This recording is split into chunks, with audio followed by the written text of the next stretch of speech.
அஸ்ஸலாமு அலைக்கும் வரஹ்மத்துல்லாஹி வபரகாத்துஹு. எனதருமை உறவுகளே, நான் உங்கள் அன்பு சகோதரன் முகவை பீர் முகமது பேசுகின்றேன்.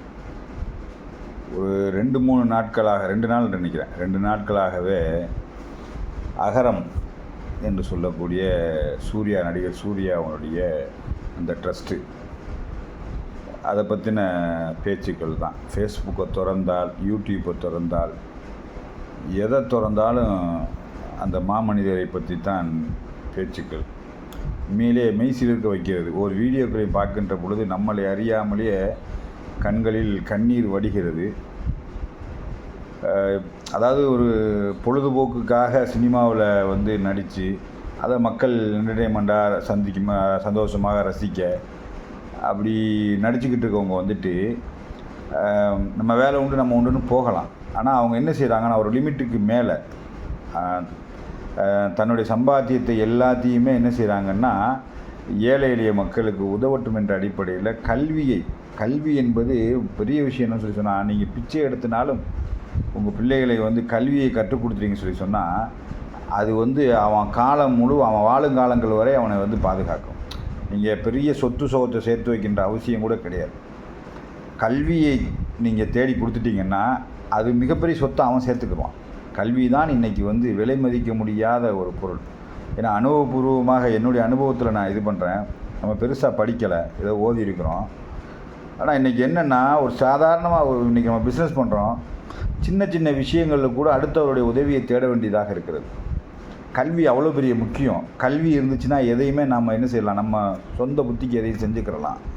அப்போ அந்த இங்கிலீஷ் நாலேஜ் என்பது இல்லாததுனால பல விஷயங்களுக்கு அடுத்தவருடைய உதவியை தேட வேண்டியதாக இருக்குது. நீங்கள் இன்றைக்கி என்ன செய்வதாக இருந்தாலும் அதற்கு கல்வி என்பது ரொம்ப ரொம்ப முக்கியம். இஸ்லாம் தோற்றுவிக்கப்படுகின்ற பொழுது படிப்பீராக என்று தான் தோற்றுவிக்கப்பட்டுச்சு. பெரிய விஷயம். அதாவது முகமது நபிக்கு முதல்ல குர்ஆன் இறக்கப்படுகின்ற பொழுது இஸ்லாம் என்ற அந்த மார்க்கத்தை முகமது நபிக்கு கைகள் கொடுக்கப்படுகின்ற பொழுது படிப்பீராக படியுங்கன்னு சொல்லிட்டு தான் இஸ்லாமே வந்துச்சு. எல்லா மதங்களுமே கல்வியை முக்கியத்துவம் கொடுத்து படியுங்கள் என்று தான் சொல்லுகிறது.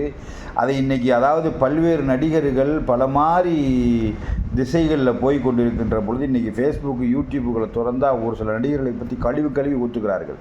இன்னும் சில நடிகர்கள் ஒரு லிமிட்டுக்கு மேலே போய் என்ன செஞ்சிடறான்னு சொன்னால் தான் நாட்டை ஆளுன்ற ஆசைகள், அதெல்லாம் அவங்கவுங்களுடைய இது, நம்ம தப்புன்னு சொல்ல வரல. அது அவங்களுடைய விருப்பம். மக்கள் சம்மதித்தால் அவர்கள் நாட்டை ஆளட்டும், என்ன வேணாலும் பண்ணட்டும். புரியுதுங்களா? அயோக்கிய பையெல்லாம் ஆள போகும்போது இவர்கள் ஆள்றதுனால தப்பு இல்லை. பொதுவான கருத்து. நீங்கள் அதுக்காக அயோக்கிய பெண் யாரை சொல்கிறீங்கன்னு வரைஞ்சி கட்டி வந்துக்கிறக்கூடாது. அப்படிலாம் இருக்குது இன்றைக்கி பொதுவான கருத்துக்கள் நான் சொல்கிறேன்.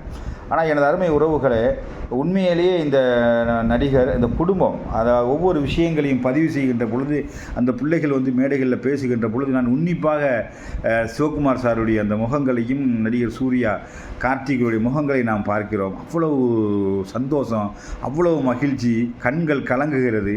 அதெல்லாம் பார்க்கின்ற போது நம்மளுடைய கண்கள் கலங்குகிறது. வாழுகிற காலங்களிலே இந்த மாதிரி நல்லது செய்வோம்.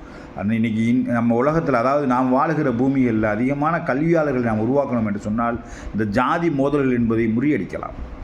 சரியான கல்வியாளர் உருவாக்க வேண்டும். அங்கே அவன் கல்வி கற்றுக்கிட்ட போகும்போதே அவனுக்கு ஜாதி வெறி ஏற்படுத்தி அப்படி இல்லை, நல்ல உதவி செய்ய வேண்டும். இன்றைக்கி அந்த அகரம் மூலியமாக வெளியாகக்கூடிய எத்தனையோ நல்லுள்ளம் படைத்தவர்கள், அந்த சகோதரர்கள் பேசுகிற பொழுது அவர்கள் அது போன்ற உதவிகள் பிறருக்கும் செய்ய வேண்டும் என்ற சிந்தனைகளை உருவாக்கி இருக்கிறார்கள்.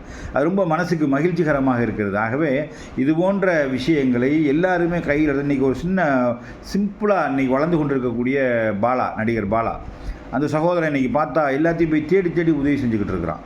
இப்போ இதெல்லாம் பார்க்கின்ற பொழுது நாம் என்ன செய்யணும்னா, வெறுமனே கடந்து போகக்கூடாது. நாம் என்ன செய்தோம் இந்த உலகத்தில் வாழ்கிற காலத்தில், நாம் என்ன செய்தோம்?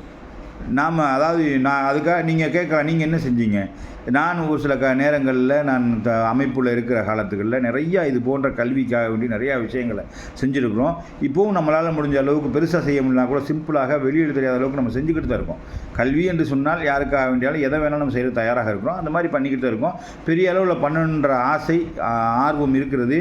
ஆனால் என்னென்னா, அதற்கான சூழல்கள் ஏற்படலை. நம்ம வெளிநாட்டில் உட்காந்துக்கிட்டு இருக்கனால அதற்கான சூழ்நிலைகள் ஏற்படலை. அதற்கான ஒரு டீம் ஒர்க்குமாக ரெடி பண்ணி மக்கள்கிட்ட போய் சென்றடைய முடியல. இன்ஷா அல்லாஹ் இறைவன் நாடினால் இது போன்ற ஒரு விஷயங்களை பெரிய அளவில் செய்யக்கூடிய வாய்ப்புகளை நம்ம தயார் பண்ணுவோம் இன்ஷா அல்லாஹ். இந்த வீடியோ மூலியமாக உங்களுக்கு நான் சொல்வது என்னவென்றால், இது போன்ற நற்காரியங்களை அனைவருமே செய்ய வேண்டும். அதாவது கல்வியை உருவாக்குங்கள், கல்வியாளர்களை உருவாக்குங்கள், நல்ல சிந்தனையாளர்களை உருவாக்குங்கள். நாடும் நாட்டு மக்களும் மகிழ்ச்சிகரமாக சந்தோஷமாக வாழ்வார்கள் என்பது என்னுடைய கருத்து. வாழ்க வளமுடன்.